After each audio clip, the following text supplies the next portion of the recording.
امریکی ریاست کیلیفورنیا کے علاقے لاس اینجلس میں لگنے والی آگ 1,00,000 ایکڑ سے زائد رقبے پر پھیلی ہوئی ہے اور فضائی مناظر کے ذریعے اس کا بآسانی مشاہدہ کیا جا سکتا ہے۔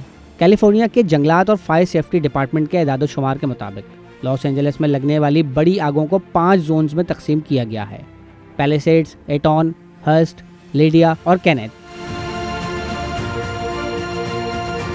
ڈپارٹمنٹ کے مطابق سب سے بڑی آگ پیلیسیڈز والے زون میں لگی ہے، جس نے تقریباً 50,000 ایکڑ کے رقبے کو متاثر کیا ہے۔ ایٹون میں تقریباً 34,000 ایکڑ، ہرسٹ میں 1905 ایکڑ، لیڈیا میں 860 ایکڑ اور کینیتھ میں 2,372 ایکڑ۔ کینیتھ میں لگنے والی آگ پر 100% تک قابو پایا گیا ہے، جبکہ پیلیسیڈز اور ایٹون والے زونز میں لگنے والی آگ پر بالکل بھی قابو نہیں پایا جا سکا۔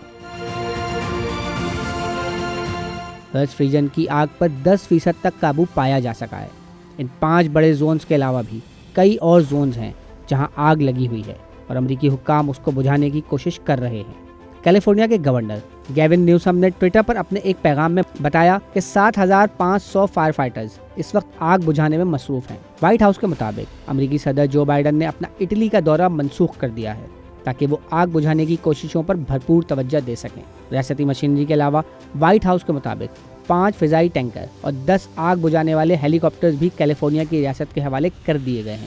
مگر آگ بجھانے میں اس وقت جو سب سے بڑا مسئلہ سامنے آ رہا ہے وہ پانی کی کمی کا ہے، اور لاس اینجلس کے پانی اور بجلی کے محکمے کی سربراہ کا کہنا ہے کہ پیلیسیڈ زون، جہاں سب سے بڑی آگ لگی ہوئی ہے، میں ان کا انحصار 3 پانی کے ٹینکس پر ہے، جہاں سے 10 لاکھ گیلن پانی دستیاب ہے، جو کہ آگ بجھانے کے لیے ناکافی ہے۔ امریکہ میں موجود ماہرین کا کہنا ہے کہ آنے والے دنوں میں ہواؤں کی رفتار کم ہونے کے بعد اس بات کے امکانات ہیں کہ آگ پر قابو پا لیا جائے، مگر ان کا کہنا ہے کہ آگ کو مکمل طور پر بجھانے، ملبے کو صاف کرنے اور لوگوں کی گھروں کو واپسی یقینی بنانے کا عمل ایک زیادہ طویل اور کٹھن مرحلہ ہو سکتا ہے۔